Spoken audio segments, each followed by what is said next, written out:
If you're feeling like your milk supply has suddenly dropped and you're doing all the things and still not seeing results, this video is for you.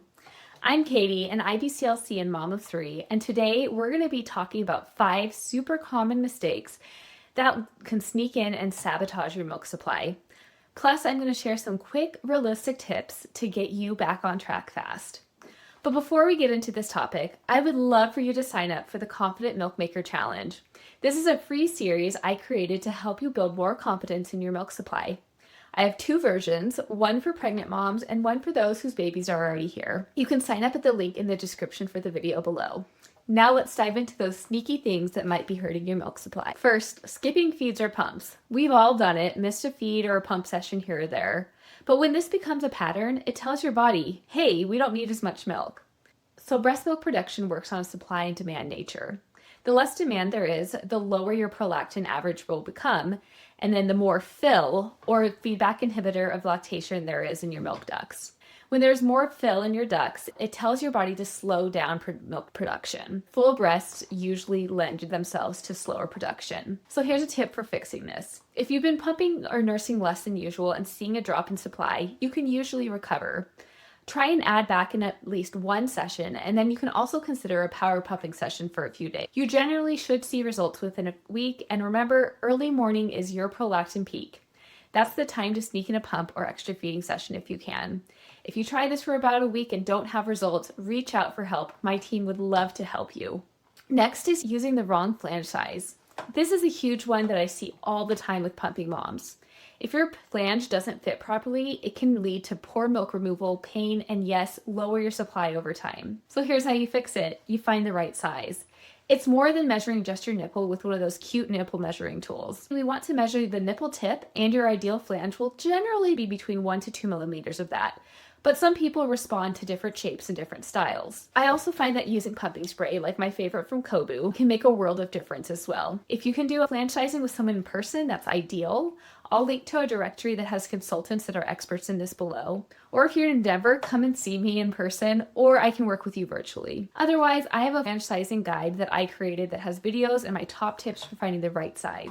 You can grab it below, but keep this in mind, you most likely aren't the size that came with your pumping kit. Next is hormonal birth control, antibiotics, and decongestants. Did your doctor tell you that birth control they prescribed to you would not impact your milk supply? Think again. Unfortunately, I see birth control messing with a lot of milk supplies. Combination birth control is the worst, but I have seen progesterone only cause issues too. Generally, supply can increase once the birth control has been stopped, but be careful before you start because I've seen this devastate supplies. Antibiotics and decongestants are also ones that I frequently see drops with. Of course, I'm not going to tell you to avoid all antibiotics. They can be life-saving. But just be aware that you may see a temporary drop in supplies. I would generally avoid decongestants altogether. Here's some tips if you are dealing with a drop related to one of these things. Focus on quality stimulation of the breast and milk removal, high quality electrolytes and hydration, and adding more plant fiber into your diet. If you're struggling to come back from a drop, again, reach out to a lactation consultant. You can book a consult below. Mistake number 4 is ignoring pain or discomfort. This may not seem like it would impact milk supply, but it definitely does. Painful latching, clogged ducts, cracked nipples, these are not just super uncomfortable and painful, they often lead to shorter feeds, skipped pumps, and a decrease in milk removal. These issues can cause so many issues, and I find that they can be real killers for milk supply and your motivation to nurse. So here's what to do. Pain is a red flag, not a rite of passage. You'll hear me say this a lot, but reach out to a lactation consultant like myself.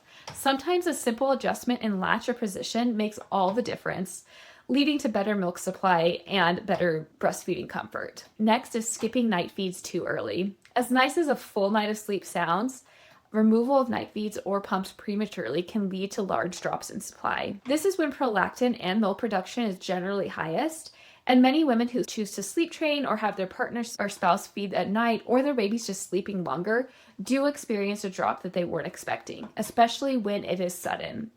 So here's what you can do to fix it. This one is honestly pretty straightforward and you might not want to hear it, but add in some night stimulation and you'll hopefully start to see improvement soon. Stress. While stress in and of itself doesn't necessarily drop supply, it can impact oxytocin, which is crucial for breast milk production and release. and which will lead to issues with your letdown and lower milk supply over time. When you're stressed, you may not prioritize feeding or pumping as frequently either, leading to less milk overall. It can be so difficult to manage stress as a new mom. Building in small ways to fill your cup and decrease stress are very important though.